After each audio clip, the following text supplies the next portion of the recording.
Welcome, the Unexplained Podcast. From a haunted abandoned asylum to Sasquatch lurking in the dark woods and watching you, and all things unexplained, here are the stories from outside our realm.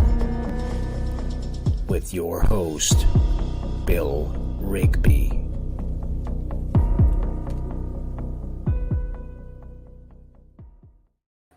Hey everybody, we're a couple minutes late, but that's normal for me. I'm running late all day today.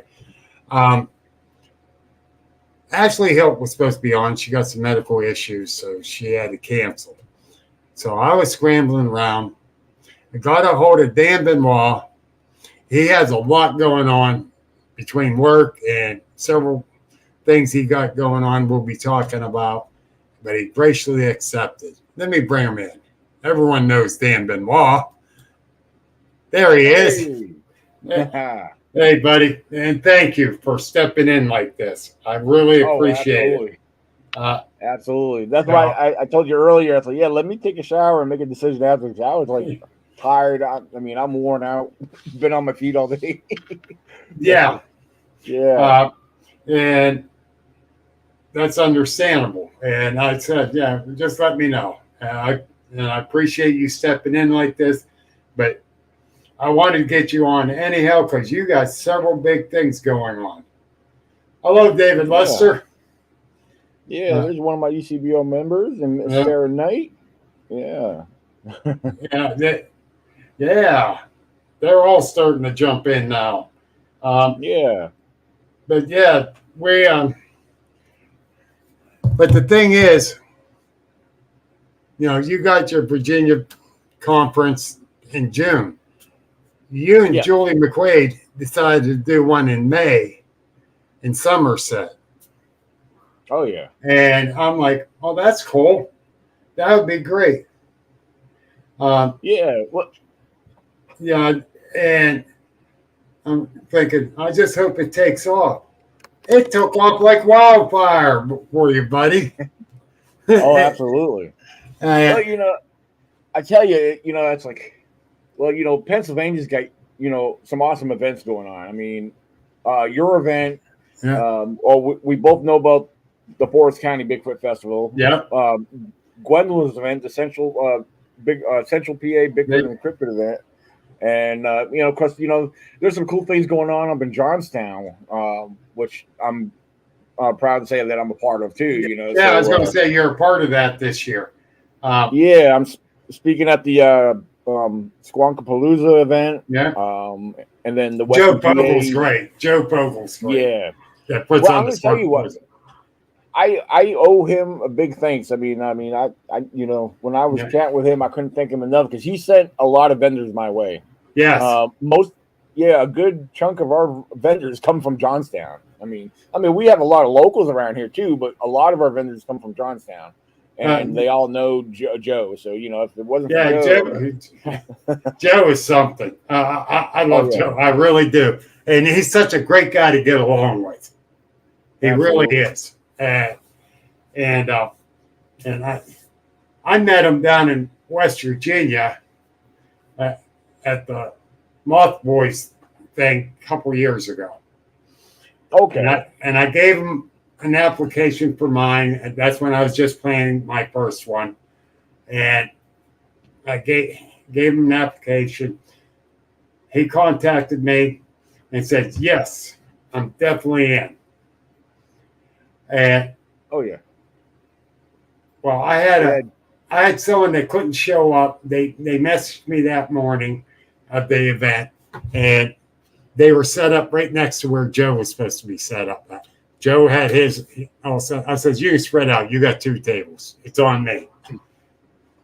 And really, take it. So he spread his stuff out, and he did it great. He loved it.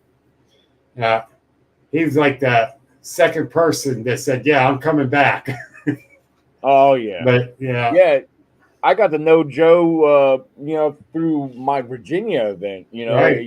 He's been a vendor, for the last few years down there. So, and And then he jumped on board when he was helping me out, up Right. here. So it's he told me anytime I need help, just let him know. Right. He'll do it. Wow, we got a lot of people saying hi to all of us. Tommy Cooper, Katie Elizabeth. We got the Midnight Squatchers out there again tonight. There's some names on there I can't see because it just says Facebook and I got it on my phone. Okay. Tammy Thrasher. Sorry, Tammy. Ron Howell's out there. Sparky's out there. Bill Peel. Bill Heasley. Of course, Sarah. Brian Little. The file in. But let's get back to May 25th. Yes. All right, you're doing the event that day. How many vendors you got so far? As of right now, if I mark the other two down, we've got about 52 vendors right now. So. Crazy. Yeah. Crazy. I got 42 at mine. But I can't fit no more. I can't fit no more in this. I'm going bigger next year. Believe me. Yeah. Well, I'm going bigger. Now, the other venue you were talking about, is that in the same general area or just a little further off, or same general area, but it's actually like 6 miles from the Hickory VFW, but it's in Brookfield, Ohio. Right. That's how close. I'm right on the Ohio PA line. But yeah, it's 2.5 miles from my house. Oh, nice. You gotta love that. Yeah, instead of 4 miles, it's 2.5. Right. Well, it's like with our park where the festival is going to be here in May, up here, it's probably about probably a good 10-minute drive. Yeah, between 10 and 15 minutes. So it's not far, But that's the thing. It makes it easier on the event planners. Oh yeah, absolutely. It really does, because if you need to get something from home you forgot, man, zip, boom, you're there. Right. Yeah, absolutely. And the other cool thing is too that we have going on immediately following the event is we're doing our week-long camp out, group camp out, and we got a fairly decent little group. And I can't forget this, because there's one thing that's happening the day before the event at the park itself. Me and Julie are getting married right there at the park. So yes, you are. I want to know how you talked her into that. It was actually, I think, kind of more of her idea, really. So as far as you talking about getting married, or the location? Yeah, they're getting married. So she said we're getting married. We know who's wearing the pants in the family now. I'm just very seductive. Oh my God! Sorry, Dan, I had to do that. Oh no, it's all right. I misunderstood you. You got to understand, my brain's a little tired right now, so I'm a little slow on reacting and thinking right now. Yeah. Hey, you worked hard today. But that is awesome. I'm very happy for both of you. I really am. Absolutely. It's been quite the adventure so far, and I'll tell you, Bill. I mean, we got camping coming up this weekend. There's one thing she's getting me into. She loves hammock camping. I've never done it. So we're going to be doing that as soon as I get off of work Friday, because I'm off Saturday. We're going to go out Friday, camp overnight, and then, of course, it's only an overnighter because I got to go back to work on Sunday. So, but then the week, let me see, not the week after, but the week after that, I have a long weekend. So we're going to be spending a little bit more time out there in a couple of weeks. So I'm anxious to try this out to see how this hammock tent works out, because she's already got a couple. I went ahead and bought me a nice one off of Amazon, and this one here. You're not sharing the hammock? No, hers is only small, little slender. No. As small as she is, yeah, I can understand that. Yeah, well, plus it's like I don't know how it's going to work out. Like I like to turn on my side. I don't want to. My fear is flipping out of that thing. So I hear you, brother. Yeah, we'll find out. Yeah. Next time we see you, you're all bruised up for falling out of a hammock. Dude, I feel bruised up after working every day. Yeah, she keeps you busy going out there, doesn't she? Oh yeah, I mean we tell you we're between her connections and what I'm learning and I'm picking up on, we're getting some reports and stuff, and like we know people that report to us saying, well, hey, I just got this, some of the reports, they're not direct reports. They're people that, hey, look, we know people, it's like, hey, I just got shared this story and it happened over here, So we're gathering as much information as possible, and so we're documenting everything we can, and what we do when we get time, I mean, we try our best to schedule it, but we go visit these locations and everything, and like for example, where we're camping at, we've been researching and scouting that area. There's been one or two sighting reports in the past in that area, but we're trying to get more familiar with the area because that's where we're going at is where our group campout's at. So we want to be familiar with it for them, and everyone else that's coming out there. The lay of the land. I got one of my stealth cameras out there. It's I get pictures on it almost daily. You've been showing those. I've been watching that. Yeah, most of the time it's just deer, a few other miscellaneous wildlife out there. I think we had one coyote and. I'd love to get a bear. I know there's a bear out there because it wasn't much, but there was some bear sign out there that I saw. Right. So, yeah. Excuse me. There's all kind of bear out there. I'll tell you right now where you guys are at. Yeah. I'll guarantee it. So the bear signs might be not the one you catch on camera. Right. Yeah. It might be a different one. Yeah. Well, there's the one area we were hanging out in for a while, a couple months ago. It was towards the end of the hunting season. We ran into a couple hunters out there, and I got into talking to one guy. And that area there, the one hunter said, "Yeah, there's some big bear roaming that mountain out there, that ridge." There is. Tommy Cooper wants to know what kind of camo do you wear? Brand specific or? Well, that all depends. That really varies. I mean, I like my mossy oak. I like real tree. Like my gloves. These here are these. What the heck is that? Like for example, here's I don't know if you can see them because my green screen's throwing them out. But no, I mean, I don't really choose a specific brand per se. But I mean, my pants, they're just army camo. But yeah. I have a variety of different types of camo, so it really all depends what I'm doing and mainly my mood. Yeah. But, Same here. But a lot of times I like wearing green. I got green. I mean, look at most of my wardrobe. My hoodies are green. My shirts are green. Even my Under Armour thermals are green. I mean, I got green everything. If it ain't green, it's black like this shirt.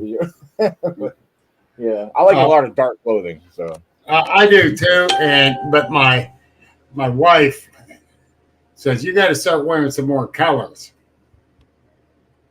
Really? The most colors I got. I got gray on.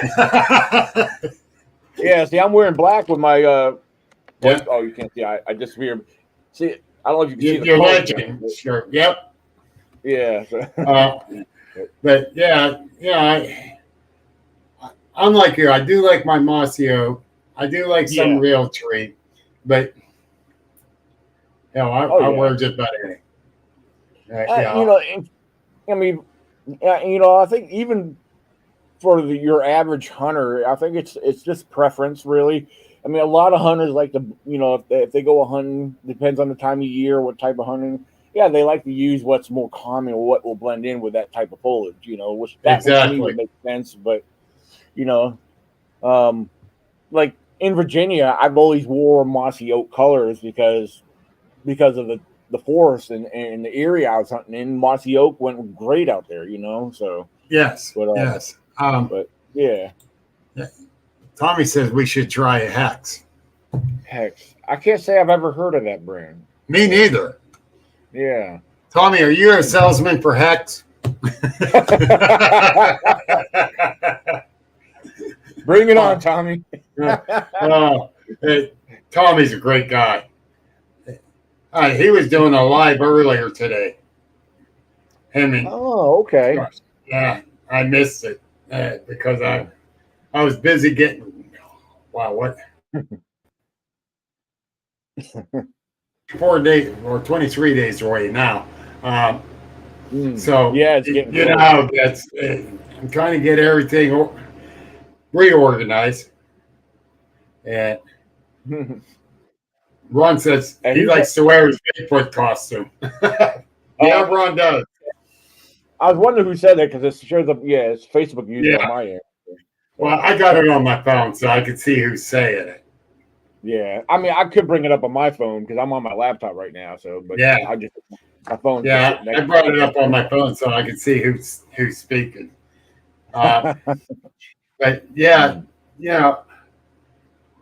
Tommy they with Pennsylvania, they got some good podcasts going on. Themselves, and those boys ain't afraid to get out there.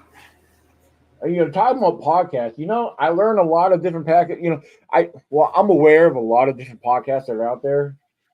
Julie loves watching different podcasts. So, right. Like we have, we pull up YouTube through on our TV and watch everything on the, on the big screen. So, and, so I've learned or became more familiar with certain podcasts, sitting there watching with her, so she, that and some of the other things we like to watch too, which has been very interesting because we watch these guys. They're mainly based out of the UK. They do these. What do you want to like? I don't want to say stealth camping, but some of them do. Yeah, they do. What's the word I'm looking for? Backpacking. They do a lot of backpacking. Yeah, they do a lot of stuff like that. So it's been very interesting. So. My younger days, I did a lot of backpacking and camping. Yeah. Just go in and camp wherever I feel like, this like be a good spot. That was before I was into Bigfoot. Oh, yeah. So, I'm thinking that, there may be some advantages to trying this up because, that's kind of what me and Julie are working in towards. I mean, we got several tents, but, I mean, as far as the whole doing the hammock tent camping, I mean, what's cool about mine, the one I got, you can hang it on a tree, but it's like set up as a one-man ground tent. It can be set up in multiple ways, which is nice, and like I said, it's got the netting over it, and then you could add the camouflage rain fly that comes with it. So but yeah, we're gonna try this out. I mean, we we got 1, 2, 3, 4, 5. We got 5 backpacks, and I just got a new one, a 100-liter backpack, which is probably. I'm sitting down in my chair at my desk, but it's probably once I get it, it got delivered. All our stuff we get stuff delivered over to our parents' house because where we live, no one's ever here. So but yeah, if I was standing on the ground, the 100-liter backpack is probably almost around my chest level. It's a big backpack, so I'll be able to fit all our camping gear just in that. She's already got her backpack pretty much set up and organized with what she's gonna bring. So, but yeah, I'm excited to try this out and learn how what we could do and organize through this. So I got 2 backpacks. One I can carry everything in, which gets too damn heavy. Let me bring this up. Ron brought this up. What do you think about the new Sasquatch movie coming out? Yes, Sasquatch Sunset or something like that. I seen it previewed through CARC's podcast.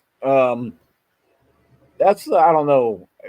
It's going to be entertaining to whoever wants to watch it, but they even show two Sasquatch mating on there. So it's, I mean, I don't know how you want to take it, but yeah. I just caught like 3 seconds of a preview of it, so I can't say anything yet. Yeah, but I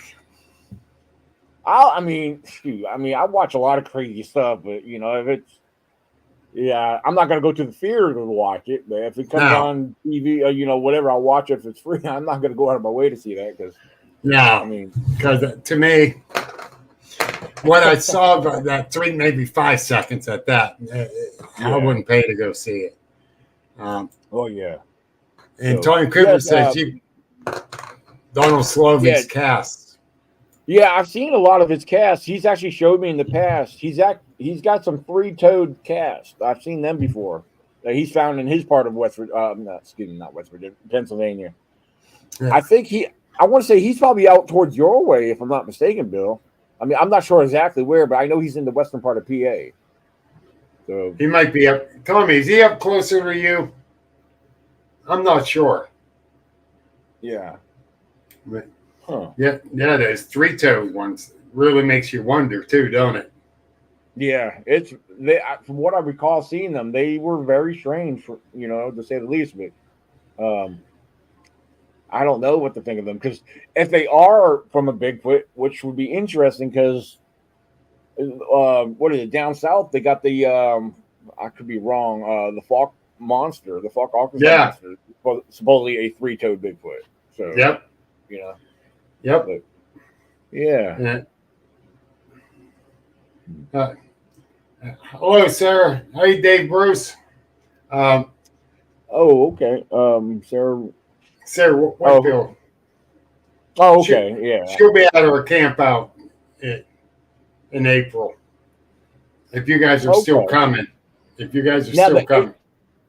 I think what's going to happen, because we're actually going in May, so we had a scheduled time off in May, because we're actually going to be going to Salt Fork State Park during the what do you call it, the Ohio Bigfoot Conference.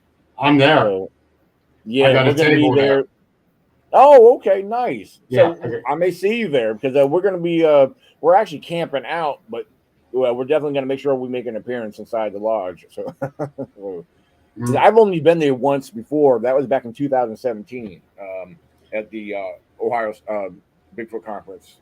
And that is where, that's the first time I got to meet Bobo and Cliff, and a few other guys. And so, so I want to meet Dr. Meldrum is who I want to meet. Oh, yeah. He is a great guy. I briefly got to meet him back in Ohio, but where I run into him a couple times. West Virginia. Yeah, the West Virginia Bigfoot Festival. Yeah. I've seen him there. He's going to be there again this year, which is awesome. Right. So I'll be seeing him again, because I'm one of the speakers there again this year. Let's see. Hold on. Daniel, have you ever? Actually, several times I've been in West Virginia on research. I actually got invited to go do some investigations out there, but in other locations that I have not been to. So, I got invited down, but with these medical issues, I got to take it easy till my conference time. But then I'm actually going down and spend a weekend with Wes researching down there. Hell yeah. Yeah. And I'm looking forward to it. Les came up here for a day here about a month back. And he wanted to come up, like, this was probably about a month or so ago, but he was like, he said, we got to get together, because he's seen all the, the areas and the scenery and stuff that, me and Julie share pictures of. Right. But he's been wanting to come up this way too to do something. So he's covering a lot of ground. Yeah, he is. But absolutely. He's a mountain goat, I'm telling you. Yeah. Wow. The Jamie King joined up with us. There's 2 mountain goats. Wow. Wow. I'm getting old. But yeah. Tom, I want to respond to Tommy's question. He was asking if there's tickets left for that. I think he's referring to the Ohio Bigfoot Conference. What a lot of people don't realize, you don't need tickets for that unless you specifically want to sit in on speaking presentations. With the speakers. For their event, anybody could show up there, because you could still meet all the speakers and special guests and everything, and you could shop and browse the vendors, and you could still have the opportunity to meet all the special people, because that's how it was. Yeah, that's the way it was last year. It's supposed to be that way this year. Which is great, But, yeah, Cliff was set up right next to me last year. Oh, nice. Yeah. Got to meet Renee. Oh, I love Renee. Yeah. What's the dates for which one, Ron? OBC is May 4th. Yeah, May 4th. Yep. Yeah, Ohio Bigfoot Conference always aim to try to for the beginning or the first weekend in May. That's what they try to go for, because I think last year was May 6th. Yeah, I think. Yeah. And this year it's May 4th, so it's going to have the "May the Force be with you." Yeah, I was thinking that in my head. No, he even said that to us. He said, "Yeah, we're doing this theme." I went, "Oh God." Star Wars, there we go. Sasquatch with a lightsaber. We're all in trouble. Yeah. But yeah, that's a pretty big one. This will probably be the last year I'll been there, because I'll break even making money, but it's well worth the money for the reports. I get reports, West Virginia, Ohio, PA, even New York. I got a report from New York there last year. And it's like, wow, cool, And, wow.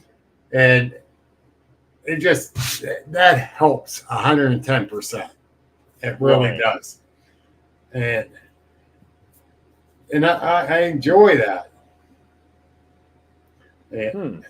Yes, Sarah. Aliens and Bigfoot collaboration. Well, that's a cool thing about what we're doing this year. I know you guys do it with your event, and that's kind of like what we're throwing a blend in with our event, because being that it's titled Pennsylvania Myths and Legends, because we encourage and welcome paranormal cryptids of all sorts, and then we got one of our speakers will be talking about aliens and his encounters. We actually baked that too, because we got Fred Saluga, and then we got John Stasko Jr. Yeah, John Stasko. John's been out on an investigation with us. Couple hours west of here. But he's been, he actually took me and Julie and gave us a tour, showed us around where he's had experiences with UFOs. He did that with me too when I was down there for Les's West Virginia Case Paranormal Conference. Oh, okay, nice. Yeah, we come back up. He took me around there, and they're very interesting up in that ridge area. Yeah, it really there seems to be a lot of stuff going on, because the one of the reports that we did an investigation on where he joined us was not far from where he had his sighting. Right. Yeah, because the one we investigated, we have yet to do more out there, because we only spent 1 day out there. I like to try being out there during the different seasons or weather, because it was a little cool when we went out there. Because the guy that we met up with, he had Bigfoot sightings and talking about the strange, weird lights he's seen around there, shining, beaming into the woods on his property. There's definitely some strangeness here in Pennsylvania, Oh, and big time. Well, I'll tell you something, Bill. For everyone that knows me, they know I'm pretty objective on a lot of stuff. And I'm one of those kind of people that I don't want to say I dismiss things easily. I do try to keep an open mind. But one of the things I've always heard about, or people talking about what they've seen or witnessed, is seeing strange lights in the woods. Well, yes. And I'm not talking about orbs and anything. I've never seen an orb. I mean, if they do happen or whatever, if they exist, I would love to see one day. But strange, different colors and flashing lights in the woods. Now, this is something I got to share and experience with Julie in one particular area, one state forest here in Pennsylvania that we've been hanging out in. And now the first light, at first it was a little odd, and then I was like, no, I got to debunk this. I got to figure out what the heck this is. Come to find out, that first light was and did belong to a communication tower in the far distance. Right. It was a red flashing light, which was, the way it was looking through the woods was very odd. But yeah, I found out what it was. I said, Julie, yeah, that's just there's a tower out there through those woods. Because if you go on the one side, if you go through the woods, it goes out to almost like a field, but it's still woods out there. But there's a ridge out there, and I was able to figure out, there was a communication tower. However, to the far right of it, straight out in front of us, were some other lights. And I'll kind of give a little backstory on that. Well, the first time we were there, first of all, we picked this area because, for one thing, there was never no reports of sightings in this area that we were aware of. It was a particular state forest that we decided to just ride through and check it out. And, very well wooded, a lot of woods and ridge lines and streams and nice area. But we found a spot that was perfect because it was surrounded by woods, but there was a small field there. We found, hey, we could come back up here and park here and just hang out here just to listen, because I thought this would be an excellent area to pick up vocals if we hear anything and whatnot. Okay. So yeah, we made plans and we went up there, and this is right before it started to get real cold. But we went up there one night, and there are these boulders that sit on the board of the little field, and then you got all the woods around you.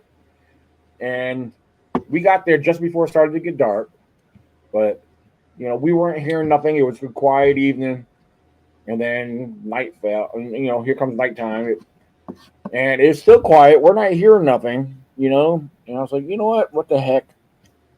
I decided to give off a couple of whoops. I did 2 whoops just for the heck of it. I wasn't expecting nothing, but right after I gave off my whoops, now I mind you that Julie was already seeing what she said was eye shine straight up in front of her, because she was sitting on one of the lower rocks, and from where I was back a little bit further. I was actually standing up on one of the other rocks. But right after I gave off 2 whoops, straight out in front of me in the tree line was a tree knock. Following that tree knock, within seconds, straight out in front of where Julie was, where she was seeing what she said was eye shine, was another tree knock. Wood on wood, knock, clear as it could be. And here it is. I mean, as soon as we heard that, I couldn't believe it. I was like, I didn't think we were going to get nothing. And so I was getting a little pumped. I know she got excited. Well, she was already kind of getting excited because she was telling me from where she was at. She said, I see eye shine over here, seeing eye shine. I wasn't really thinking much of it. Could have been deer or whatever, because there's a lot of deer in this area. Yeah, there is. So after hearing that, I made my way over to Julie because she kept seeing some other lights over. She said, look, they're over there. I said, what are you talking about? I had no idea what she was talking about. I had to literally almost get in the position. I just stood there. I was staring into the darkness where the tree line is. And all of a sudden, I start seeing something. I said, no, my eyes are playing tricks on me. What the heck? I'm looking over there. I'm staring right over there.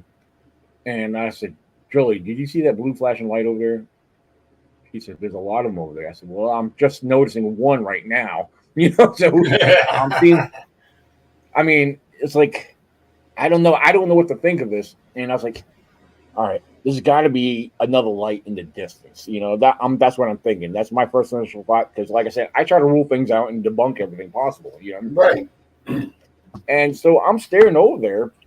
Now, this light sometimes appears fairly decent size, and then it's like a little spark, like what you would look up in the sky and see a star in the sky. It would appear very small. I was like, what in the world is this? And then you would see it on occasions. It would kind of blink, like it would pulse, right. Like the blink. It would have a pulse to it, and then every so often it would be really small, like the star, like I was saying. So I didn't know what to think. I said, "Oh, this is awful strange." So we, after experiencing all this, and I was like, we've been up there on a few other occasions where we've actually ended up seeing them again. But one of the last times we were up there, I was seeing more than just the blue flash. In that general area, there was I was seeing what looked like gold, like a yellowish flash. Some of them would appear high, some of them come low, some of them look left or right. And I didn't know what to think of this. So we explored those woods. I was like, I have to go into these woods in the daytime. I have to look around. I'm thinking, could it be something mechanical on a tree, like a game camera giving off some kind of weird light, but I went as far as back, it's very thick in there. So I didn't know. I don't know. I mean, yeah, there's some strangeness going on there. I actually seen orbs in the forest at Salt Fork. And that was shortly after we heard whoops. I ain't saying the orbs were part of the Bigfoots or I don't know. It was some sort of energy. Yeah. I was up in New York doing a research up there with a former group I was with. There was two of us that went up and met the researcher up there. And he said there was all these orbs that keep coming down and coming down. You could only see them at night. Well, that first night day there, he took us around where he had different sightings, and we finally get up on the farm, and there was you could see where there's been activities there at one point or another. Right. Then the sun was going down, so we went and parked where he saw those orbs. They were all coming down that hillside and in one general area. Huh. I'm saying these are falling toward the ground. This don't look right. These ain't like the orbs I saw in Salt Fork at all. Something ain't right with that. And the next day we was riding on the other side of that mountain, and he goes, "Yeah, this runs up over to where you see those orbs." So I get out of the truck. It's 19 degrees out. It is freezing. And I walk out. It's a pressure release valve for the natural gas line. Really? Right in that area. So what that was, and I explained to him after I did some more research. Were little gas bubbles exploding, floating down. Really? From the static electricity. I've heard of that before. He still is not buying it. Wow. I said, those are not orbs. I'm being dead serious. I'm not going to bullshit you. This is what it is. Yeah. And he still didn't buy it. So, to each their own. Yeah. But I have seen orbs. And those weren't orbs, and I knew it. Right. No, I'm glad you mentioned that because that's something I think that's important for all of us to keep in mind. Yeah. I've heard of that before. Yeah. Yeah. So I don't want to say, oh yeah, those are definitely orbs without trying to debunk it first. And I had a problem with the way they were all coming off the hillside and floating downwards. They weren't floating across side to side or anything. They were all coming down. And I had a problem with that. Yeah, naturally, being who we are in this field, I mean, and this goes for everybody, enthusiasts or not, our minds automatically want to say, yes, this is that, this is Bigfoot related. We want to believe it's a social. But yeah, the debunk stuff it's hard to do. Even I, as objective as I am, trust me, I mean, I could relate to a lot of people. I know it's hard to get. Right. You got to get Bigfoot off the brain. That's what I always tell people: get Bigfoot off the brain because you got to. It's not everything's Bigfoot, and I tell everyone that too. Or you know how I am, Dan. I don't pull punches when it comes to trying to debunk. You got to think outside the box, and you got to figure out: was this natural? Was this weather? Right. Was it some kind of animal? Was it human? What's causing this? I'll definitely say it's not Bigfoot. Till I know for a fact I cannot say that, and then I'll say, well, it's a possibility, unless I see one doing it. I will never say, yeah, they did this. It's all a possibility. Hello, Gwendolyn. Hope you're feeling better tonight. Hey, yeah. Good old Gwendolyn. Yeah. Hey, BJ. So, we always got to be objective, very objective with it. And so I didn't argue with the guy because he started arguing with, no, I ain't arguing with him. He's totally wrong. I know he's totally wrong, but I'm not. He's going to believe what he wants to believe. Yeah. Oh, yeah. So Absolutely. It's no use trying to argue with somebody. And of course, the person that was up there with me never even got out of the truck because it was too cold for her. Yeah. Don't usually do too much hiking if it's off road. I think you know who I'm talking about, but I ain't going into names. But the first time I met Julie, she had no problem going into the woods. Oh yeah, none. She was willing to go running into the woods. That's what I liked about it. She knows me because every time we after we get and step out of the vehicle, like first thing I do, I'm just kind of taking it all in. Next thing you know, I'm being drawn over here. I just want to go check this area. And she kind of does the same, but the next you know, I just get carried away and I start going one way. And I was like, oh, crap, I got to walk back. She probably don't know where I'm at. And then sure enough, she's like, why you got to always walk off on me? But now we say in radio communication, we got a radio. So yeah. Yeah. And I know she'd be a great researcher. I knew she would be. Yeah.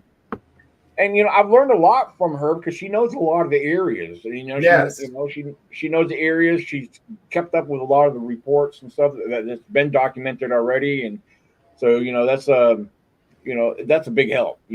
So it is. It's been very rewarding. The Somerset County area, that's a mountains area there. Number one. Oh yeah. Number two. If you don't know that area, you can get lost easily. Yeah. Oh, yeah. My great uncle and aunt had property up in Stoystown there in Somerset County, and it's beautiful there. Yeah.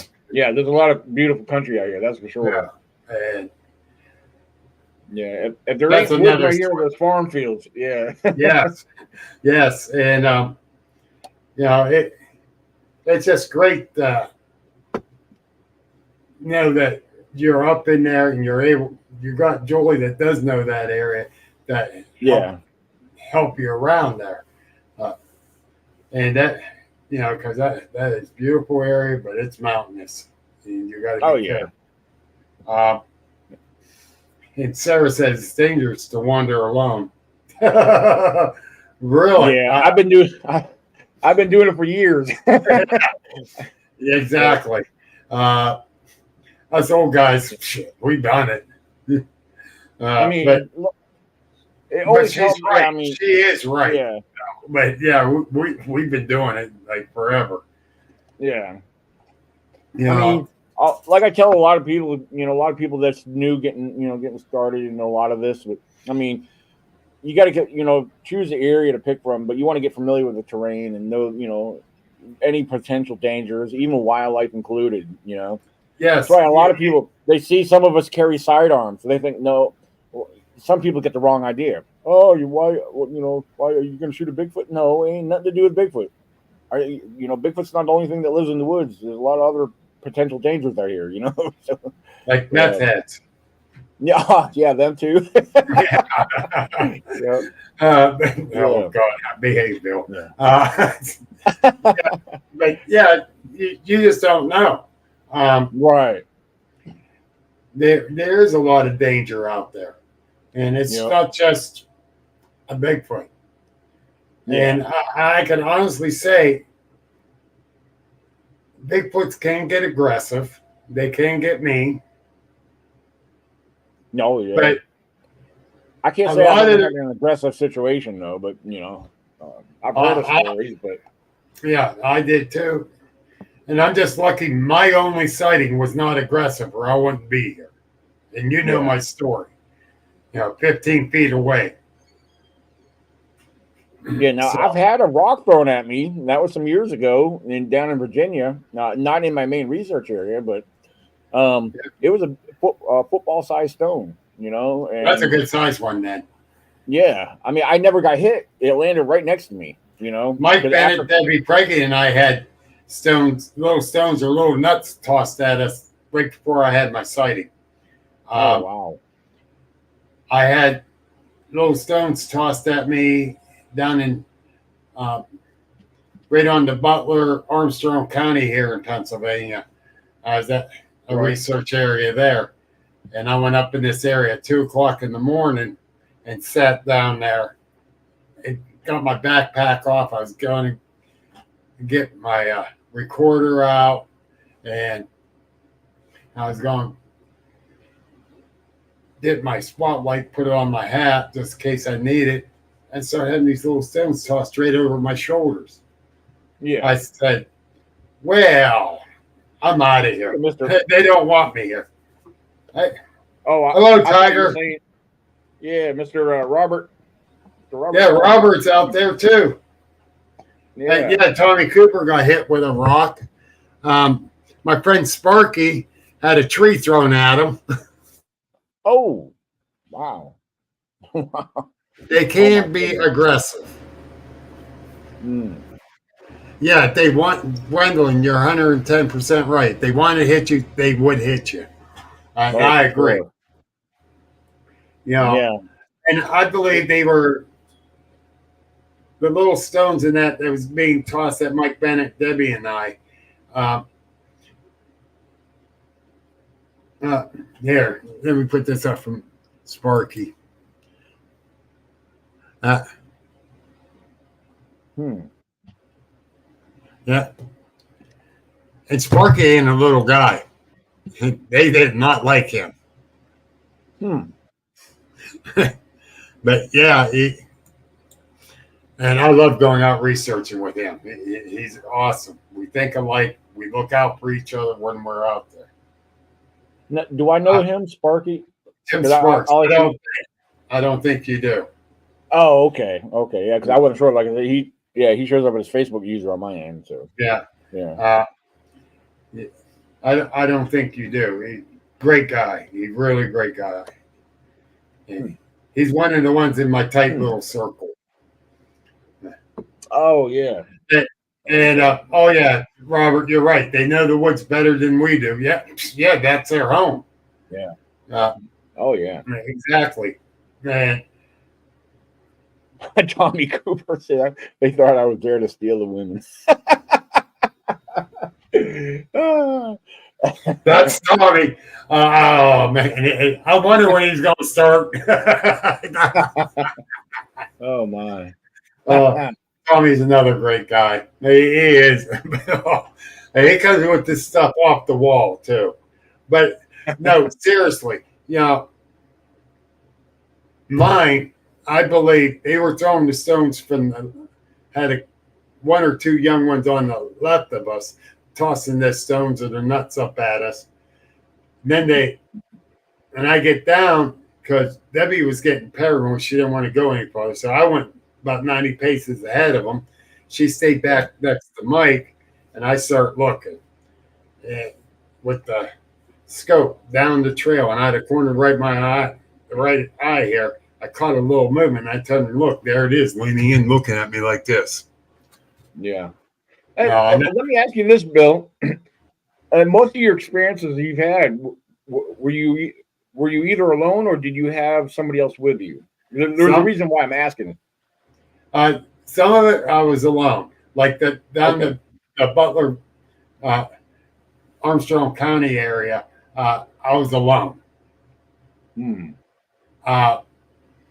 A few weeks later, was back down there, and Debbie came down, and me and her went walking up to that area, and I says, "Yeah, I sat down on that fallen tree right there." I says, "You see this big stone wall over here? You got the river right over here, down here." So it wasn't coming. And then I started thinking, and I looked up. I went, that SOB had to be right behind me because those stones did not come through the leaves. He was tossing them over my shoulder. Did I smell them? No. Did I see them? It was too damn dark. I mean, it was black in there. Right. It was a cloudy night, so we didn't have moonlight. I was getting out my light. Hell with this. Back down the trail I went. I didn't even zip my bag up. I carried it out. I didn't even throw it over my shoulder. I carried it out, got to my van. Said, they don't even want me here, so I'm not going in there. But when me and Debbie went back, as we're walking out, we found a twisted break on a 1.5 inch round branch pointing down toward the water. Wow.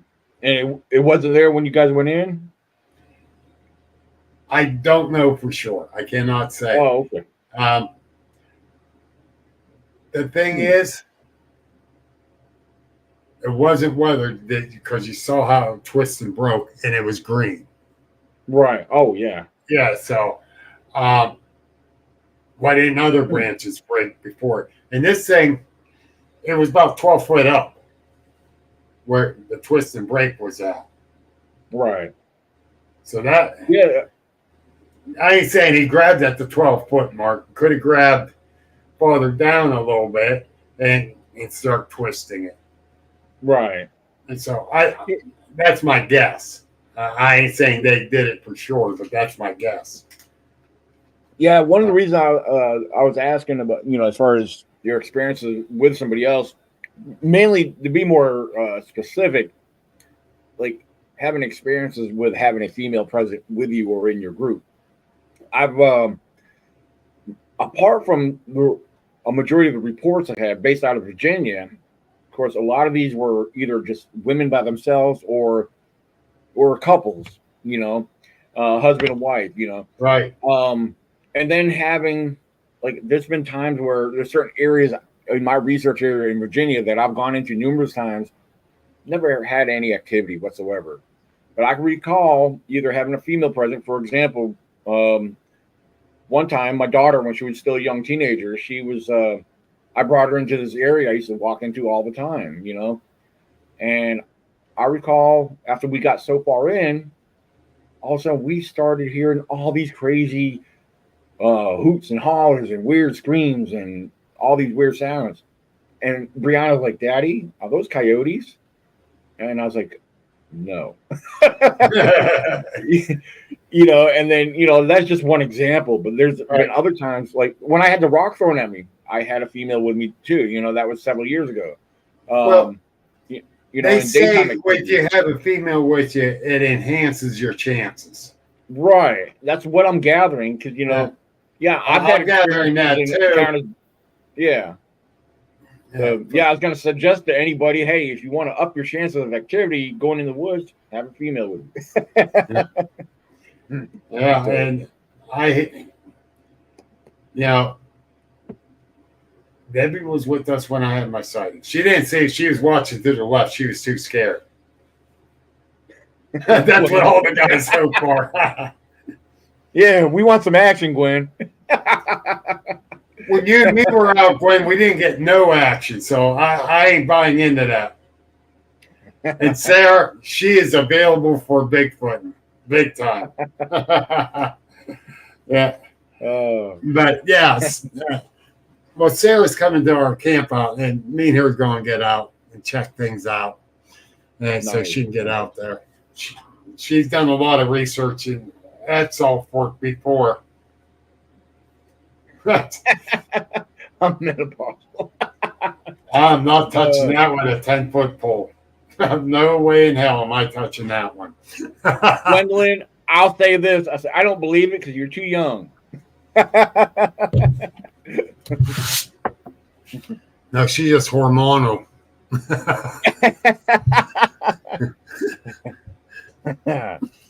Oh, man.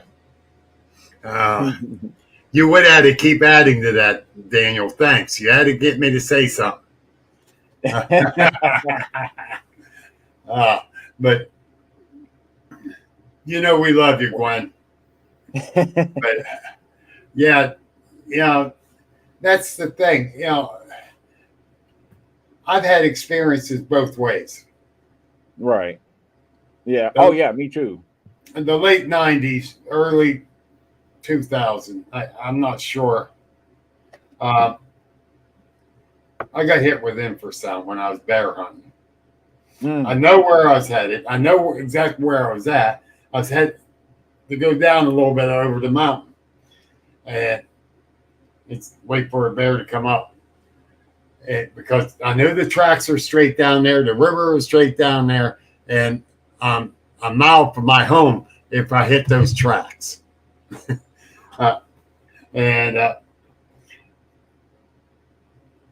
Next thing I know, I don't know where in the hell I'm at. I don't hear the river. I don't hear no trains. And trains run constantly there. No. And I'm like, where in the hell am I? I'm totally disoriented. I'm weak-kneed. And finally I see this other hunter walking up. Excuse me, I'm a little lost. Where's Bear Cave cabin at? I'm about 3/4 mile back that way. I was going this way. Oh, my. How the hell did I don't know how I got there. I really don't. Oh, my. I walked back, got to my vehicle, unloaded my gun, threw the gun in the back, drove home. I walked in, and my ex-wife now goes, "Why are you home? I thought you were going to be gone all day." And I told her what happened. And she goes, "You got lost?" I said, "Yeah, I don't know how." And he, Gwendolyn. No, I wasn't old then, Gwendolyn. I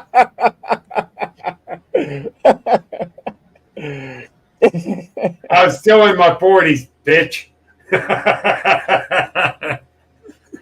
Damn. You don't mind me asking, how old are you now? 65. I just turned 65 in January. Okay. Now I got old. Yeah, I would still say you're still a little young. The reason I say that because I remember back when Dad was still in his early 50s. I told him, I remember telling him, I said, "Dad, you're not old till you get into your 70s." Now he'll be 74 this year. Yeah. Yeah, but the thing is, I still push myself. Yeah. Yeah. I still push myself to be out there because I'm more relaxed when I'm out in the woods. I'm out researching or just going out for a hike in the woods. I don't have to be researching. That's my solace, So much more relaxed, and I can clear my head that way. Right. And so the only thing I could think of back then when I got hit with that infrasound, that's the only thing I can think of because it totally screwed me up. And we only had a 3-day bear hunt, and that was day 2. I wasn't sure if I'm going back out the 3rd day. I was done. But I did go out the 3rd day, but I didn't go up on Bear Cave. Right. And that's where a lot of bears are. Yes, Glendon, you're right. Nature does have a way of relaxing the mind. And it does mine. And Tiger, you can only believe half the things Gwendolyn's saying tonight. She's on some strong medication.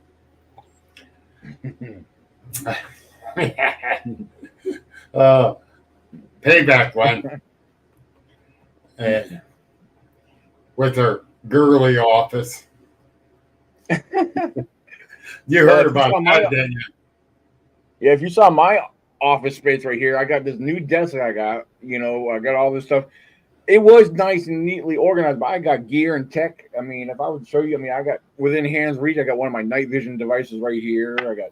If you could see my office right now, I got stuff everywhere, and this is only a 7x12 room. Oh wow! And I barely got room to move.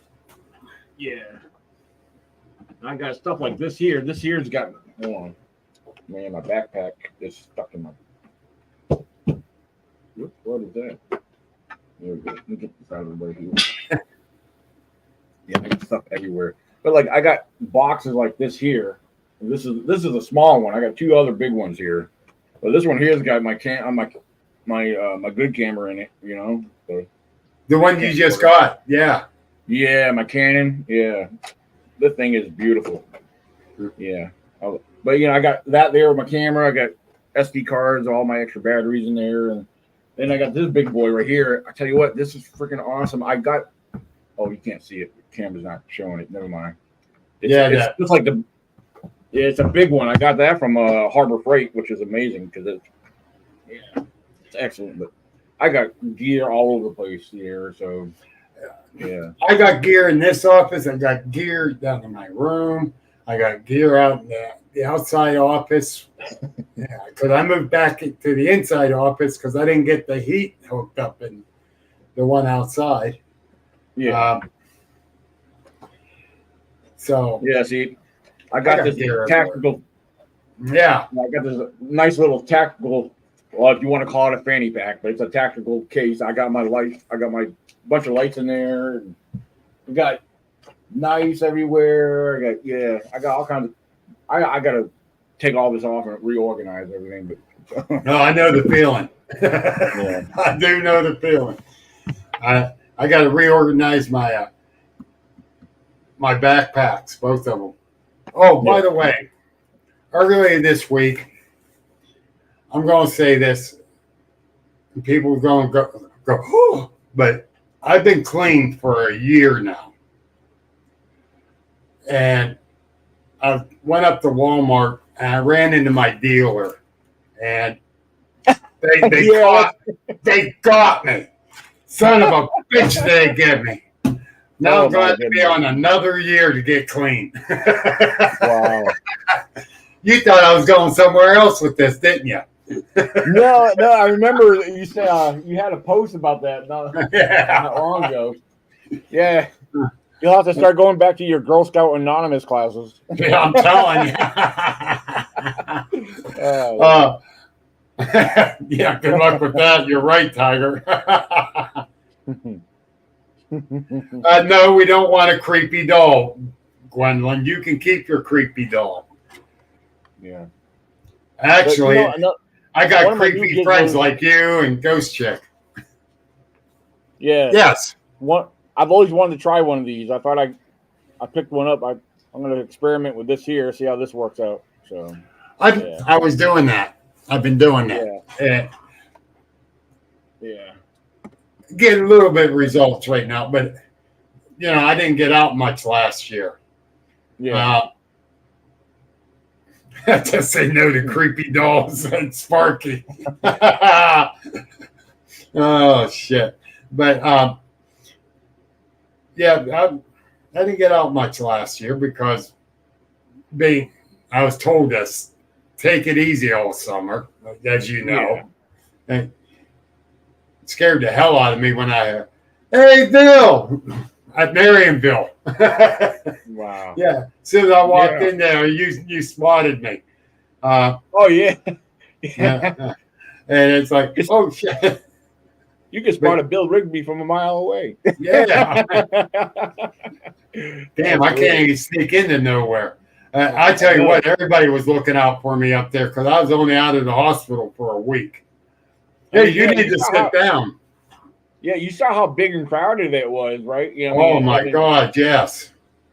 Now that Friday, I was there all 3 days. Friday, I was actually surprised. They had a decent turnout on Friday. Of course, did they? You were there Saturday, and Saturday was massive. There was about what is that? 10,000 people Saturday. They said around 10,000 people, but I'm going to tell you, I really think it might have been more. More. So do I. I think so. Yeah, because I've been to like South Carolina. I've been to South Carolina for their event for the last 3-4 years now. They get a big turnout, but I think Marionville had a big turnout, like a little bit bigger than what. That's what I'm nervous about this year. I got Marionville. I got Gwendolyn's. You know, those are two big events. Right. You know, with all honesty, and I'm kind of nervous. I want to do a good job for both, and it's nerve-wracking. Of course, yeah, Sutton, West Virginia, the Bigfoot Festival there, that's getting bigger every year. I've been there for the last couple of years, you know. So, they're doing pretty good there. I think they're going to be much bigger this year because they're not doing it on the main strip on the main street no more because the towns, whoever's been complaining, so they're going to the park now, and it's a big park, and they got I don't know. I mean. The traffic's gonna be crazy in that town anyhow. So I don't know what they're complaining about. Yeah, I mean, well, the thing is that event brought revenue to all these local businesses, but yet the local town and city was complaining. I mean, most towns would welcome all that because you know Sutton's an old town, you know, so I don't understand why they would complain. But you know, hey, it's all right. I think they're gonna be bigger this year. And they've been big in the last few years, but you know, I think they're gonna be much bigger. So, BJ, I'm not sure what day I'm speaking up there. Tell you the truth, I think probably Saturday and Sunday. Yeah, I know if they do it like they did last year, all speakers will be on Saturday. So but we'll see. But I believe it's going to be Saturday, And you guys prepare because if you got since you and Gwendolyn speaking, you guys are going to have a great audience. The audience is going to be huge. Yes. Yeah, and I was in on that round table last year. Remember? Right. Oh yeah, because you saw everybody was seated. There was people crowded up, standing up. You know, playing around. Yep. Yeah, it was a huge event. And I'm not even going to try to use a PowerPoint there because it's almost worthless. No. I didn't know how it was going to be. I know. So, yeah. For anyone like Gwendolyn, if you're still on here, you could have your laptop and everything set up. I had to use mine. I just based off, gave my presentation by looking at mine. Because, they put everything out in the gazebo. Unless they barricade that whole gazebo with like a dark tarp or something. And they won't. Yeah. They won't. So, I mean, surprisingly, mine. I mean, it worked really well for me. For me doing, like I said. Yeah, use it to keep you in line.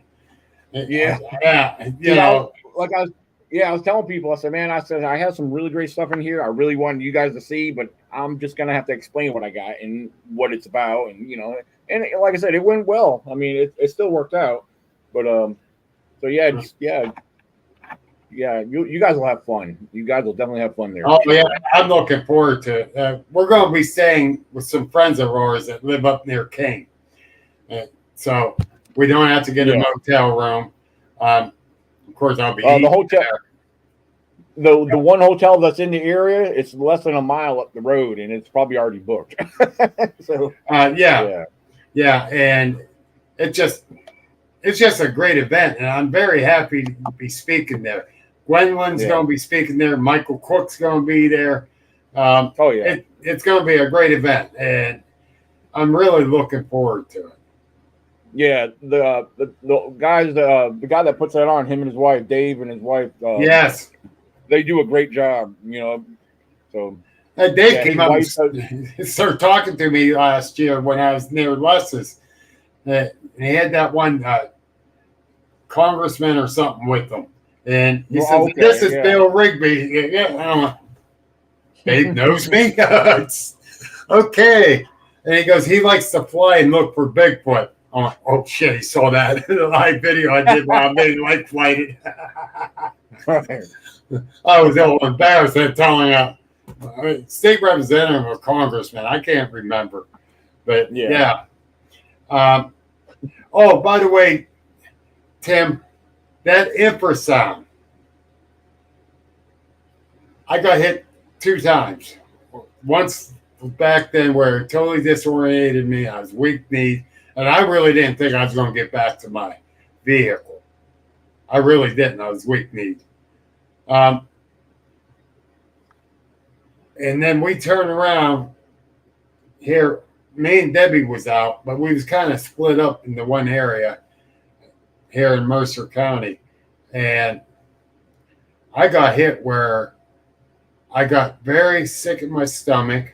I got very weak, dizzy, with a headache, and I had to sit. I go, "Debbie, something's wrong." And I'm always walking with a walking stick anyhow when I'm in the woods anymore, even then. So I sat down,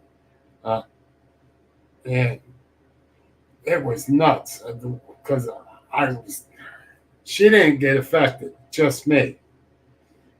So Debbie made a phone call. They says, "I bet he's hit with infrasound." So we get out of there, got to my van, and Debbie says, "You're all right to drive home?" "Yeah, I'll be all right." As we're walking out, I'm starting to feel a little better. By the time I got home, I wasn't so nauseated, but I was still very weak, still had a headache. And I said, "That's it. I'm done." "Yeah, Albert, you did fly at night. You couldn't see nothing but lights, huh?"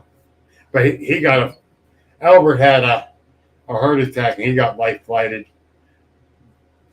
This last time I was in the hospital with this pneumonia and coughing up the blood. You're welcome, Tim. Yeah. You never got hit with infrasound, did you? I can't say that I have. I think that's something I probably would have remembered or. Yeah. So. Oh, you'd know. Yeah. Yeah, author and illustrator said Dave doesn't believe in Bigfoot at all, though. And that's the thing. I think it kind of goes to, I think a lot of these, not saying all, but I think there's a few of these Bigfoot convention hosts or cryptid hosts, that do put these on. They know why they're putting them on because they know there's money involved. Bigfoot sells, So. Yeah, but one thing about Forest County, they donate the money back to the community. Right. That's right. There's another. I don't care if he believes in it or not, but he could be like my wife. She did not believe in Bigfoot. She believed I saw one, but she don't believe in Bigfoot. Till last year. Yeah. She saw one. Yeah. So now she believes. That's cool. Yeah, like the Fayette County Bigfoot Research Group. They the money they get from vendors, they don't keep none of that. That goes into wherever they're hosting the event at, like fire departments and town halls. Yeah. So, yeah, Patsy Hillman, So which I'll be speaking there again this year. Yeah. What days is that? Is that June? June. Okay. If I'm off, if I don't have to work that weekend, we might come up there because that's not really that far from us. Yeah. Cool. Their Jefferson, their event they're holding at the Jefferson Fire Department. I'll be speaking there. Right. Yeah. I'm probably going to travel down to that. Yeah, that's in October. Yeah. So. I'm probably going to come down. You guys be camping there too, won't you? We'll probably just drive there for the Jefferson one. No. Yeah, but that's only about maybe an hour from us. So yeah. Yeah, but they got that camping behind the fire department. Oh, right. Yeah, I probably won't be there for that. No. So. Unless, I don't know. We'll see. It depends on my work schedule and everything. Mm-hmm. So, yeah, that's one thing. Yeah, as far as events go, there's 3 total events that I'm speaking at here in Pennsylvania. So the Fayette County one in Jefferson, the Western PA Cryptid and Supernatural Expo. I know Gwendolyn's speaking at that one as well. Yes, Russell Dell will be there. And then the Squonkapalooza event. So yeah. I'm going to try to come to Squonkapalooza just to come and check it out. I couldn't go. I'm curious to see how it goes. Yeah, I've always heard a lot of good things about that, so I'm excited to be a part of that. Yeah. But yeah, so it's very interesting, all these different events. Right. And somebody made a comment that all these Bigfooters are going to these conferences and not going in the woods. Well, see, that's more wrong than anything. And, I still go to the events and I still go to the woods. Right. Yeah. Well, for a lot of us that do this, for one thing, for people like that say something like that, they have to understand something. They have to know something. A lot of us do this for awareness. Like, we want people. There's a lot of skeptics that come out to these events, and even the believers. We want to inform them about what we do. Because nobody sees what I do all the time. Nobody sees what you do all the time. Or vice versa. We want people to. We want to be able to share our findings or our research. I go to these events because I want people to know, hey, I'm Daniel Benoit. This is me, and this is my beliefs. This is my opinion. This is my research, my conclusion on what I've done. I want people to get familiar with a lot of that. So we're not trying to get famous. It's the more awareness that gets spread, the more people can learn. I go to spread what I've learned, and I want to hear from others so I know what they learned and what they found out. And Sparky, I can answer that one for him.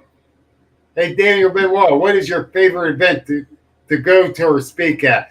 Mine, but he hasn't made it to it yet. No, seriously. It can be your event. Yeah. Yeah. Like you said, I just haven't been there yet. So. Yeah. But no, seriously, what is one of your favorite ones? Well, if I had to pick a favorite, it's a toss-up between South Carolina Bigfoot Festival and West Virginia Bigfoot Festival. But I will say the South Carolina one. One is just because I've gotten to learn or know a lot of the people there. They've been inviting me down year after year to speak there. So it's been I've been there since day one. Since they started, and I've gotten to know the hosts and the organizers like family, and and then a lot of the locals. I've gotten to meet locals. Some of the. I'm going to tell you this, and just I guess you could say it's toot my own horn, but I'm going to say it's been very encouraging because I've had people literally come up to my booth and tell me, "We came out here to see you." I was like, "Doesn't that make you feel good?" Oh my gosh, yes! It's like, I mean, who am I? I was like, yeah. Tell me this. I'm like, who am I? I'm just, I get out in the woods and I'm a researcher, but and I like to share and talk about my research and and my beliefs and my opinions on certain things, but and I share my experiences and stuff. But I don't consider myself anything special. It is encouraging. It is, stuff like that. I've had that. I had that happen with me, and it's like, really. You come to see me, I'm nobody, I'm just trying to learn and share what I learned.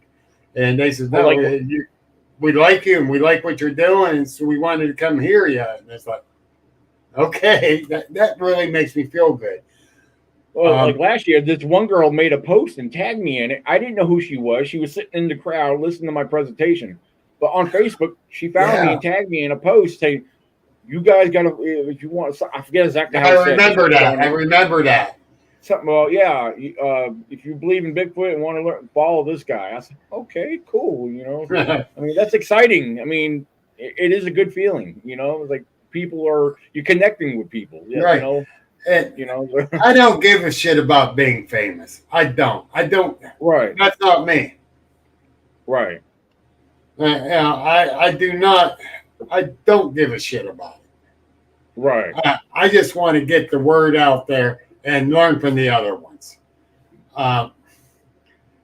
There is so much more to learn yet. We just hit the tip of the iceberg.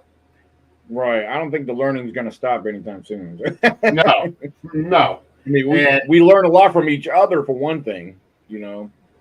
Yes. Thank you, BJ. I appreciate it very much. I really do. But, here a week or two back, I had to go into the school for my oldest grandson. He was homesick, to pick up homework for him to take home for him to do. And I go in the office and I'm getting his stuff, and I had the shirt my son-in-law got me for my birthday. It says, believe in yourself, even though others don't believe in you. Got the Bigfoot on it. Yeah, right. She goes, nice shirt. I said, yeah, my son-in-law got it for me. She said, yeah, but you're the Bigfoot guy that does that conference at the Hickory VFW. Yeah. Yeah. Yeah. She said, yeah, you got a podcast too. I said, do you follow me? She said, I watch it once in a while. I went, yeah. Oh, okay. So, stuff like that. And I'm sitting in a restaurant. Someone said, I seen your podcast the other night. Well, good. Did you enjoy it? Yeah. I went, well, thank you then. If you didn't enjoy it, no, thank you. No. But seriously, stuff like that does make you feel good. Oh, sure. That you're getting the word out and they're getting to hear what it is. And you're being non-biased. Yes, absolutely. Yeah. I had some people on my podcast, and they were bullshitting straight out. You knew they were. Oh, yeah. And I hated it. But I wanted to call them out on it, but I was still nice, but I cut the podcast short. Right. Yes. Yeah. Still my question, Sparky. I'll allow it. That's for you, Dan. Oh, yeah, I would. Yeah, I've been asked that numerous times, and it's not going to stop because if Bigfoot, Sasquatch becomes a species that's been declared out to the public as an existing species, it's not going to stop the search. No, because there's so much to learn. Yeah, so much to learn. There's other wildlife researchers and biologists out there that are still studying our known species. There's a lot they've learned over the years from them. I mean, look at the primatologists that study and observe the mountain gorillas, within their, natural environment. There's look where they finally decide where they were a species. Yeah. There is so much to learn. And Michael Cook's the one that asked me that question. And I'm going to answer it too. Yes, I'll still research. And yes, for the person that says no, they're done researching, they're in for the fame and glory. The hell with them. They're not a researcher. They're just a money hungry asshole. Quote unquote. You can quote me on that. I had a real good friend of mine. I haven't spoken to him in a long time. Now, he got out of Bigfooting because after he had a daytime sighting, he said that was it for him. Not that it scared him. He said that was his discovery. He knows Bigfoot exists. He said, I have no reason. So everybody has a different objective or goal behind why they're doing this. But but that was it for him. That was my buddy Tracy Arnold out of Virginia. So, but I'm too curious. I'm worse than a cat. Yeah, my sighting scared the hell out of me. And I ain't going to deny it. I ain't going to lie about it. It scared the hell out of me. And sometimes I still have a hard time going into the woods. Right. But I tell myself, you're better than this. Yes, it scared you, but we still got to look. We still got to figure this out. And right. Sarah, you're right. There we go. There you go, folks. I only lost it on anything. Hey, Julie, how you doing, hon? Julie said hi. Yeah, she's at work right now because she asked me if it was still going. I said, "Yep." I sent her the link. So. Yep. Yeah. Shame on you working when we could have you on the air, Julie.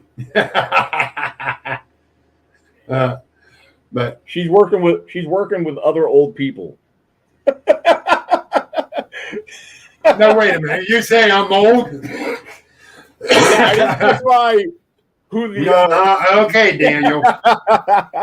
Payback time, brother. Hi, Grace. Don't work too hard, Julie. I know you got a hard enough job keeping Dan in line. Oh, she can give you a mouthful. Trust me, she'll spill the beans in a heartbeat. Good. Keep you in line. But anyhow, very important question. Are you still up on wanting to get DNA? Well, DNA, I think it would be great to have as a documented, piece of evidence. If that particular piece of evidence can be ever conclusively, I'm trying to find the right way to put that, the proper way to put that. Help conclusively put it all together. Yeah, because there's a lot of alleged DNA evidence that got sent in and studied and this and that. And of course, from other major studies, which I won't mention any particular name in a particular study, but a lot of those results were inconclusive and half sequence. So even though there's reputable people behind that, none of that ever got proven. But question is, if we are able to send something in, I mean, my big question is really, will it, if something shows up as really unknown, like this is pointing towards something that we either have in the database or not, will it be shared with us to the point where you have something there that we don't have on our database, or does it exist on our database? Right. So that would be my question: is would it be proven? Yeah. Would they admit to you? That's mainly, would they admit to it? So I think that's kind of a big question. From the very beginning of when I first started researching, before I even saw one, I was all about, we got to get the DNA. We got to get the DNA. Yeah. I'm not so hot on that trail anymore since I had my sighting, because I did see it. Right. I'm like Mr. Arnold. He's seen it. He's done. He don't need no other proof. Right. I just need proof of what they're doing. The DNA will help understand what they are, but not what they're doing. Exactly. That's exactly right. Yeah. Hey, BJ, what you're saying, I'm not going to totally agree with that, because I'm going to meet a gentleman this year at the Ohio Bigfoot Conference who actually got scientists, professors, and everybody in line that do the DNA testing. What is the first name happened to be? Oh man, what the heck is it? I can't think of his name. Is he from North Carolina? Yes. Oh, he's been out in the woods with me. He's a professor from North Carolina State. Yes, yes. I can't think of his name off the top of my head, and I will meet him at Darby. Yeah. Darby Orca. Yep. Yes. Yes. And I cannot wait to meet him. Yeah. I really can't. He's out of North Carolina. Yeah, he's been in the field exploring with me, and Yeah, he was one of my first lineup of speakers at my very first event. So wow. But and I can't wait to meet him. I really can, because he actually is pulling this all together. And Dr. Meldrum said Darby got the gift of gab to get people to work together. Yeah, you know what part of what started it is from what Darby told me, because now first of all, a lot of people don't know this, but he has a class that he speaks about Bigfoot with his one of his classes is all about Bigfoot. You know. Oh wow. Yeah, and for those who know or remember, the late Dr. John Bindernagel, wildlife biologist, Bigfoot, and he's a Bigfoot researcher. Him and Jeff Meldrum, they have a lot of time together. But all the John's collection of casts got sent to Darby. Darby has all his casts. Oh, sweet. Yeah. Sweet. So, they had a connection going on there for a while. Before they became public about it, Darby was like, we had, biologists, primatologists, all these people involved. So, yeah. So it was a long project in the making. It's good to see that he's making something happen out of it, It's becoming more public. We got somebody watching right now, and I got to say this to him. I got to set the record straight. Uh-oh. Old Bear, you ain't going to get me to tackle no damn Bigfoot, buddy. I saw that one close enough, brother. No, I'm not the Bigfoot whisperer either, Bear. Yeah. Ralph, he's a good guy. Yes, he is. I got nothing but respect for the man. And he's starting to agitate me now. He just said, he can. Because he can.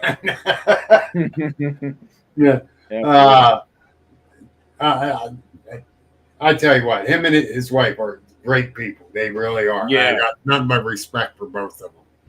Yeah, and they come out to my events, and Ralph and his wife, they came out to my town hall meeting I had my last one I had in Virginia. So yeah. He actually donated a gift card to my raffle basket I did last year. Nice. I'm sorry. You tackle him. You're a bigger man than I am. I'll just bounce off of him. Hell, I might break a hip. I'm old. Hey, Bill, I think this is sounds like the making of a new event, a Bigfoot rodeo. Yeah. See what you're starting, Bear? I love it. They let the bull, just like when they let the bull out, and then you got to have rodeo clowns. So that would be Gwendolyn. Oh no.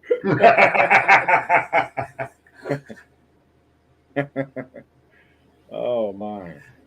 Yeah, I'd look like Carrie Oles on Andre the Giant. You ain't a lion. Oh man. Yeah, I can see me try to tackle a Bigfoot. That ain't going to ever happen.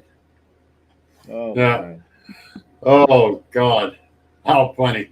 I can picture it too. But I was listening to one podcast he was on last week, I think it was. It might have been the week before. Yeah, he was making some good points, and one guy started saying, "He's full of shit. I'm leaving." Yeah. Yeah, but anyhow, it's getting later, and you're probably going to need to go rest after you got beat up at work. Yeah. Well, plus I haven't eaten yet because like I was sitting there trying to relax and get myself together on the couch, and then I was like, I got to take a shower. It'll make me. It did make me feel a lot better though, but I just haven't eaten yet. So yeah. Well, I ain't telling you what we had good for supper, and then just make you mad. Oh no, dinner's sitting on the stove. Julie had made dinner before she left for work, so I just haven't touched it yet. Whoa! Yeah. Dave Bruce said, "I got to do a commercial with Bigfoot and Dr. Pepper." I'm very upset about Hotel.com. Well, did you see that commercial they got out now with that one actress?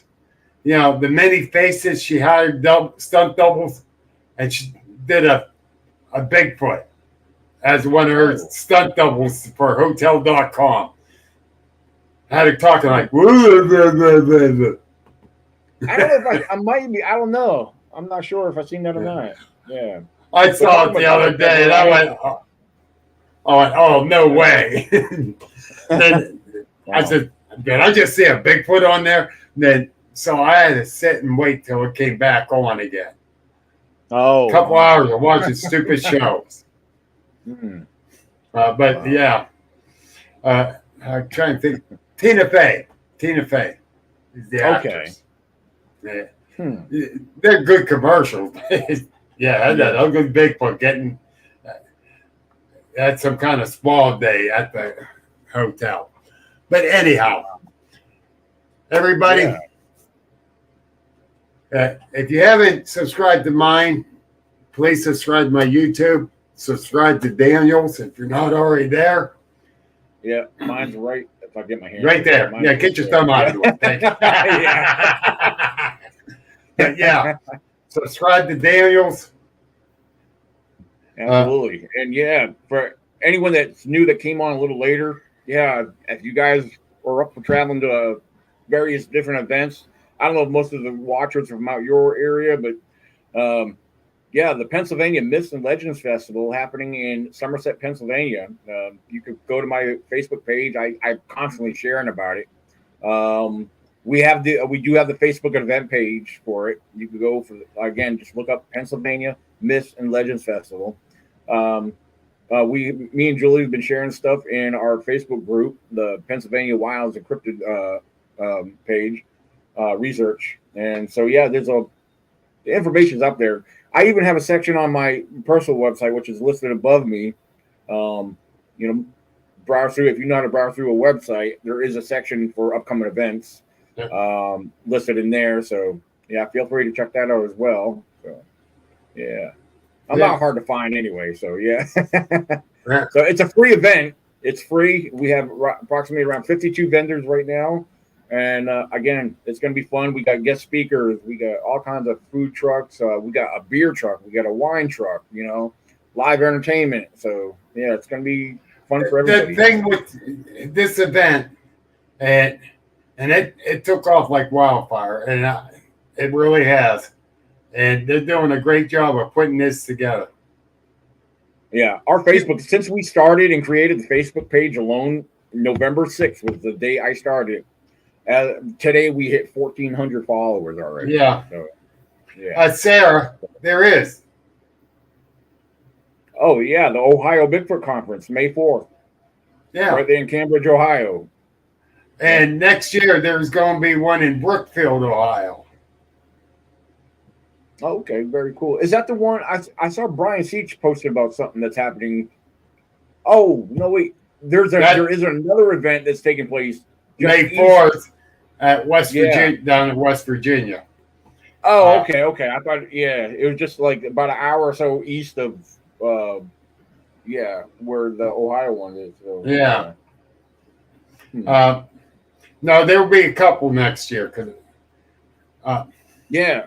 And if you guys like traveling, I'm going to announce it now. Anyhow, I wasn't going to, but I secured a new place for the conference. Because the Pennsylvania Paranormal Conference is growing leaps and bounds too. I was limited to 42 vendors this year. I had 30 last year, and it was still a packed house. But this place that I went and checked out, we can fit where I have the venue at now inside this one. The speakers will definitely be separated from the vendors. And I can get a lot more vendors in there. And it's a better place. It's called Tiffany Banquet Center in Brookfield, Ohio. It's on Bedford, corner of Bedford and Route 82 in Brookfield, Ohio. It's a big, beautiful place. And as our former president used to say, huge. Yeah. So that's right. That's right. And the lady I worked with was awesome. She's a real awesome, real nice lady. They're going to do the food end of it because I said I don't want to touch that. I ain't going to food safety class or none of that. I said, and she was down for that because she knows she's going to make money off of that. And they'll be selling beer too. You know who you need to get to your event? He won't cost you nothing. If he's not scheduled for anything around that time, you need to contact the Shenandoah Squatch. Dude is awesome. He will wear his Bigfoot costume while hovering around your event on a hoverboard, wearing different outfits in his Bigfoot costume and everything. He's very awesome. He's fun to have. He'd be he would be great entertainment just to have there. What's his name? He comes to my Virginia event. He would have came to my event in May, but he won't be there. He's going to be out on a boat, on a cruise. So, okay. He goes to the West Virginia Bigfoot Festival every year. He's pretty cool. A lot of people love him. Send me his thing in Messenger. I sure will. Yeah. And BJ, it's 6 miles west of where it's at this year. It's 6 miles west. Just because we're so close to the Ohio line. Well, I'm 3 houses from the Ohio line.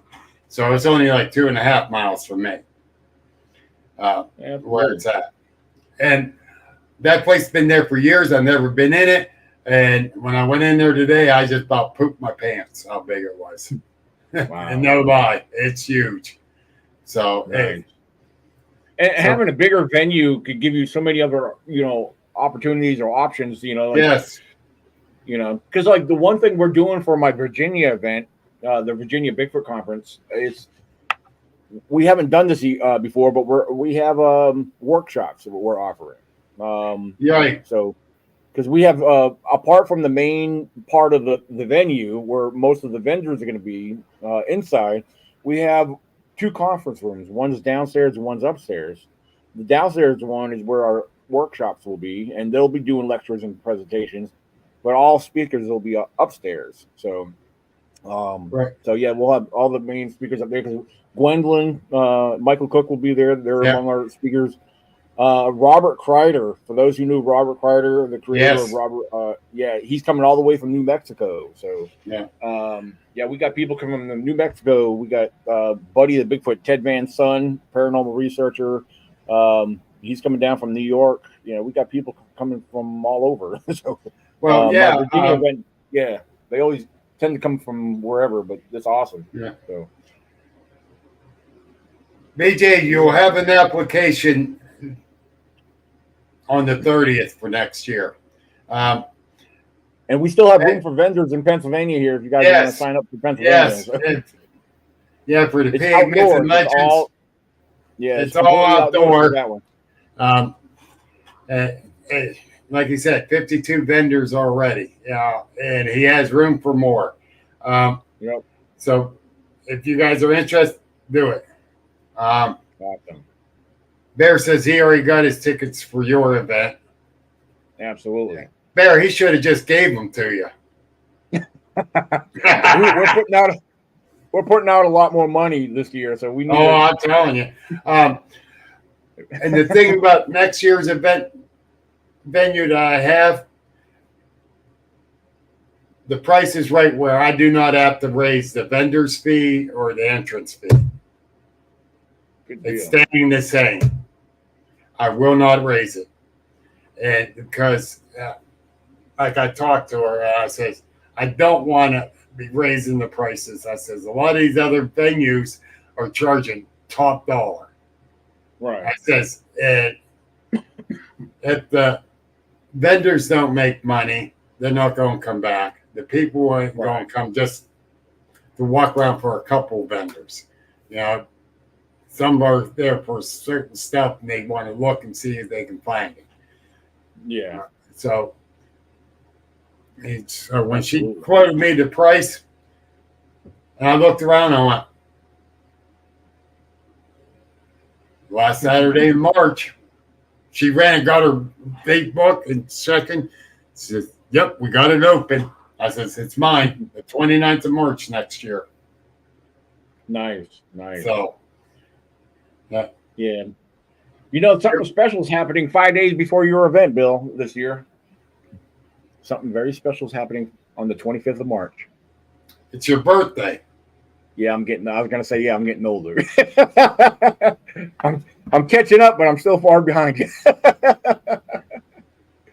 That'll be great, Bear. No problem. Just let me know. I'll mark you down, brother. I'll get you the vendors for them. Yeah, I know. And I was waiting for the 25th to make a big post about it. Oh, my. Okay. I remember, brother. I remember. Because you was coming up to celebrate, but financially you couldn't do it. Right, yeah, that last year, I know. Yeah. I really would have loved to do that. Yeah. And, yeah, we were ready. We was going to nail you on the 25th. Sucker. But anyhow, hey, everybody. I want to thank you for tuning in. And Daniel, thank you very much for saving my ass and being able to jump in. It's my pleasure. And everyone, please keep Ashley Hilton in your prayers. She's having some medical issues. That's why. Bear's asking, when's the wedding? It's May 24th. It's actually the day before our Pennsylvania festival, and it's happening at the same park. So, May 24th. Is everyone invited? Yes and no. No, anyone's welcome. Well, we have people that are going to be camping there at the park overnight. We got people that will be setting up at the venue. So, but we were just keeping it short and simple. But yeah, I mean, if people want to come out, I mean, yeah, we were going to make an announcement about making a potluck. So if you want to come out, bring something to eat. You know, we're going to do burgers and hot dogs. We're going to keep it simple. So, I might have to come out for this. Oh, yeah. I really got to see if Joey can tie your ass down. I'm already wrapped around her finger, so. Oh, yeah. I can see that. But thank you again, Dan. Honest to God, you saved my ass. Pleasure, Bill. And, I'm glad I could be here. I had a lot of fun with you tonight, too. So. Yeah, it's always fun with you. We always have fun, you know. Bear says, you need a minister? No, I believe we got that covered. Bear can marry you. He is a minister. Awesome. He is a minister. No. But anyhow, folks, thank you. Dan got to get his supper. Yeah. He's going to have to nuke it now, for sure. Oh, it's all good. It's good stuff. So yes. I'll get me dinner and watch me a little TV or something, watching a movie, because I usually don't stay up till 10. Well, sometimes I stay up to 11, but, you know. I usually got to stay up till 11 or I'm up by 3. I get those 4 hours. But anyhow. Well, I get up around between 5 and 6, usually by 6 o'clock the latest, because, you know, it gives me a couple hours to get ready. So. Yeah. Yep. I hear you. Okay. Let me get the outro going. Good night, all.